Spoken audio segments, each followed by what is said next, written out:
கடலைப்பருப்பு ஒப்புட்டு எப்படி செய்கிறதுன்னு பார்க்கலாம் வாங்க. இது வந்து போலின்னு சொல்லுவாங்க. இதுக்கு 1 கப்பு மைதா மாவு எடுத்துருக்கேங்க. இதில் 1/4 ஸ்பூன் சால்ட்டு, 1/4 ஸ்பூன் மஞ்சள் தூள் சேர்த்து நல்லா மிக்ஸ் பண்ணி விட்டுக்கலாம். மிக்ஸ் பண்ணிவிட்டு இதில் கொஞ்சம் கொஞ்சமாக தண்ணி ஊற்றி நல்லா பிசைஞ்சு எடுத்துக்கலாம். இது வந்து ரொம்ப கெட்டியாக இருக்கக்கூடாது. இந்த மாதிரி நம்ம பிசைஞ்சதுக்கப்புறம் கையில் நல்லா ஒட்டணும், தளர்வாக இருக்கணும். இதில் கொஞ்சமாக எண்ணெய் ஊற்றி நல்லா எல்லா பக்கம் ஸ்ப்ரெட் ஆகிற மாதிரி நல்லா பரப்பி விட்டு ஒரு 4லேருந்து 5 மணி நேரம் நல்லா ஊற வச்சுக்கலாம். இது ஊறினா தான் வந்து நம்ம சுட்டு எடுக்கும் போது நல்லா டேஸ்ட்டாக இருக்கும். அதனால தான் இது நல்லா ஊறட்டும். ஒரு தட்டு போட்டு மூடி வச்சிடலாம்.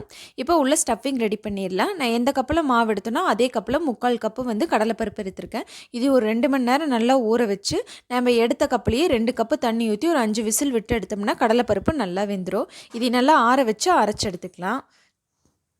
அரைச்சிட்டு இப்போ நம்ம ஒரு வடைச்சட்டியில் நம்ம அரைச்ச பேஸ்ட்டு உள்ளே சேர்த்திக்கலாம். உள்ளே சேர்த்திட்டு நம்ம எந்த கப்பில் கடலைப்பருப்பு எடுத்தோமோ அதே கப்பில் 1 கப்பு வந்து வெல்லம் எடுத்திருக்கேன். இந்த வெல்லத்தில் வந்து தூசி எதுவும் இல்லை, அதனால் நான் அப்படியே உள்ளே சேர்த்திருக்கேங்க. இது நல்லா மிக்ஸ் பண்ணி விட்டுடலாம். நம்ம வெல்லம் போட்டோன்னே இந்த அளவுக்கு தளர்வாக வரும். நம்ம அப்படியே விடாமல் கலரிட்டு இருந்தோம்னா கெட்டியாயிரும். இதில் ஒரு 1/2 ஸ்பூன் வந்து ஏலக்காய் தூள் சேர்த்தி நல்லா மிக்ஸ் பண்ணி விட்டுக்கலாம். இதில் வந்து நான் 1 ஸ்பூன் நெய் சேர்த்திருக்கேன். நெய் வந்து ஆப்ஷன் தான், வேணால் உங்களுக்கு சேர்த்திக்கோங்க, வேண்டாட்டி அது ஸ்கிப் பண்ணிக்கலாம். இப்போ நல்லா மிக்ஸ் பண்ணி விட்டுக்குங்க. இப்போ பாருங்கள் இந்த அளவுக்கு கெட்டியாயிருச்சு. இது ஆற நல்லா கெட்டியாயிரும். இப்போ மாவு பார்த்திங்கன்னா ஒரு 5 மணி நேரம் நல்லா ஊறிடுச்சு. இது நல்லா மிக்ஸ் பண்ணி விட்டுக்கலாம். இப்போது மிக்ஸ் பண்ணிவிட்டு ஒரு இந்த மாதிரி சின்ன பாலி பேக் எடுத்துருக்கேன். அதில் லைட்டாக எண்ணெய் தொடச்சிக்கலாம். உங்களுக்கு வாழை இலை கிடச்சாலும் வாழை இலையிலே வச்சுக்கலாம். இப்போ மாவு வந்து கொஞ்சமாக எடுத்து வச்சுட்டு அதை நல்லா கொஞ்சமாக பரப்பி விட்டுட்டு நம்ம ரெடி பண்ணி வச்சு பூர்ணத்தை வந்து உள்ளே வச்சு நல்லா இந்த மாதிரி உருண்டை பிடிச்சிக்கோங்க.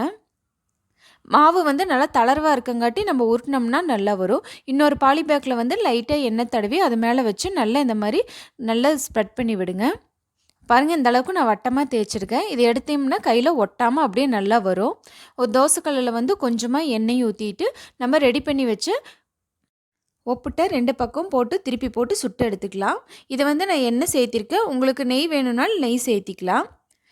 அடுப்பை வந்து ஹை ஃப்ளேமில் வச்சு 1 நிமிஷம் 2 பக்கம் திருப்பி போட்டு லோ ஃப்ளேமில் நல்லா சுட்டு எடுத்துக்கோங்க.